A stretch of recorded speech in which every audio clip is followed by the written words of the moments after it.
Met Peter met, ja? Jos, die gaat zo? Noordfried of? Oké. Jelle Ummels is projectleider gebiedsgerichte aanpak. Ze monitort de drukte in Maastricht en ze grijpt in waar nodig. Kijk, hier is wat je ziet. Hè. We hebben in de vorige periode is al de looprichting ook echt aangegeven. En je merkt nu heel erg natuurlijk dat we er vooral op zorgen dat de mensen aan de juiste kant van de weg blijven. Vandaag is een spannende dag. Black Friday zorgt normaal voor een toeloop van koopjesjagers. Maar rond het middaguur lijkt de drukte in Maastricht mee te vallen. Ja, het valt nog mee. Ik denk dat mensen toch wel enigszins zijn afgeschrikt natuurlijk door de berichtgeving en de actualiteit. Dat ze toch hopelijk meer en meer hun eigen verantwoordelijkheid nemen. Hè, om toch thuis te blijven of op een ander moment misschien terug te komen. Maar ja goed, het is nooit een garantie voor de toekomst. Wat heeft u allemaal gescoord? Mooie winterjas.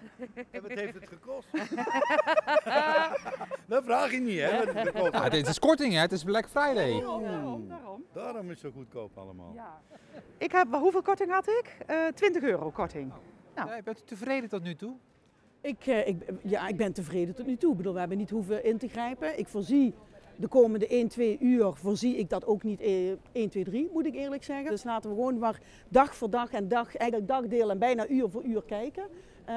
Ik denk dat dat het beste is. Eigenlijk hoort het natuurlijk gewoon netjes thuis te blijven. Nee hoor, Nee? als je maar aan de maatregelen houdt.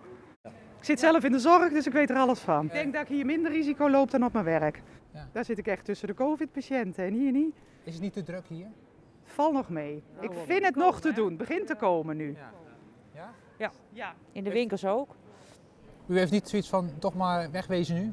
Nee, Nou, dat we zijn niet. er net, dus Ja, ik wel. we kunnen op tijd weg. Ik heb zin in een biertje.